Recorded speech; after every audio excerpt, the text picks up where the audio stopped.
Okay, let's dive into one of the most iconic and honestly heartbreaking novels in Hindi literature, Dharamveer Bharati's Gunaho Ka Devta, which translates to The God of Sins. This is a story that really gets under your skin, exploring how the absolute purest love, when it's guided by some really flawed ideals, can lead to just total devastation. And what's so powerful is that the story doesn't even begin at the beginning. It starts with its end, with this absolutely gut-wrenching letter from Sudha to Chandra. It's a cry from a soul in total torment. In this letter, it just hangs over the entire story, making us ask, right from the get-go, how on earth did a love this profound become the very thing that destroyed them? All right, to really get what's going on here, you first have to understand the two people at the very center of it all. First, we've got Chandar. He's this brilliant, super idealistic research scholar. And then there's Sudha, the loving daughter of his professor, Dr. Shukla. Now, their thing wasn't your typical romance, with all the passion and desire. It was something else. They had this unique connection built on this incredible emotional trust and like an intellectual companionship. They both really believed their bond was sacred, something way too pure to be slapped with a conventional label like marriage. And you can see their whole dynamic right here. It was built on this foundation of innocent teasing and just absolute comfort. What's interesting is that Sudha, who was super mature and responsible running her house, would become this playful, almost childlike spirit, but only around her dad, and Chandar. She just felt completely and totally safe with him. Their little arguments were actually a huge part of their affection. It was like a secret language only they got. So, where does it all just completely fall apart? Well, here's the thing. The big conflict doesn't come from some outside villain or a big betrayal. Nope. It comes from inside Chandar himself, from an ideal that he pushes way, way too far. And it all boils down to this one question that just tortures Chandar.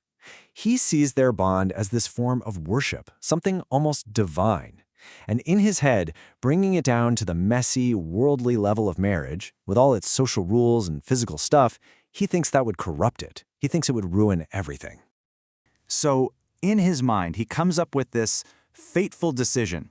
He thinks the biggest, most loving thing he can possibly do is to preserve their connection in this, perfect, untouched state. So he decides he can't marry Sudha.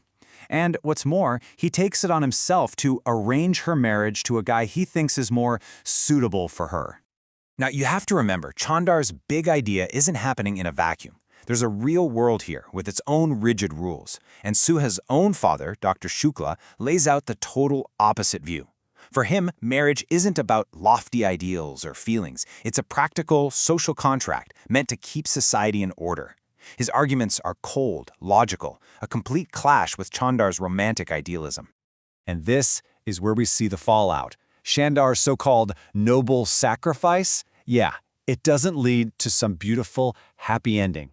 It's a straight-up catastrophe that just destroys everyone it touches. So Sudha, because she trusts him completely, she does what he says.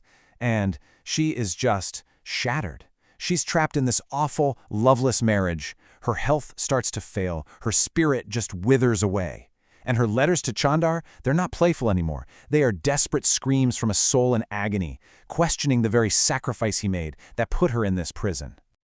And, of course, when Chandar sees what his perfect ideal has done to the woman he loves, he's just consumed by guilt. He finally realizes his idea has become a weapon.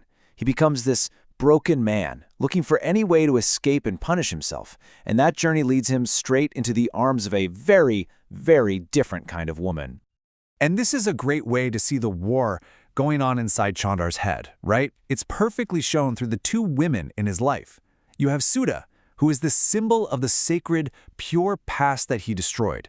And then you have Pami. She's modern, divorced, liberated, and she represents a secular, physical world.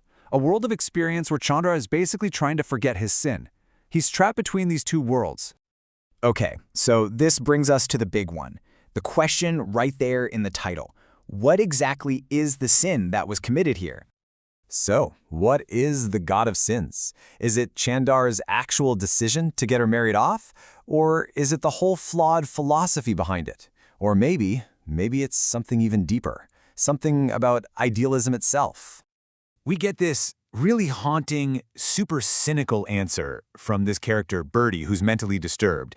And he offers this just twisted piece of advice. His words are like a dark, distorted echo of what Chandar actually did. It's Chandar's noble act, but with all the romanticism stripped away, leaving behind this grotesque, ugly truth. Okay, so here's the bottom line. The guna, the sin, it's not about breaking some religious or social rule.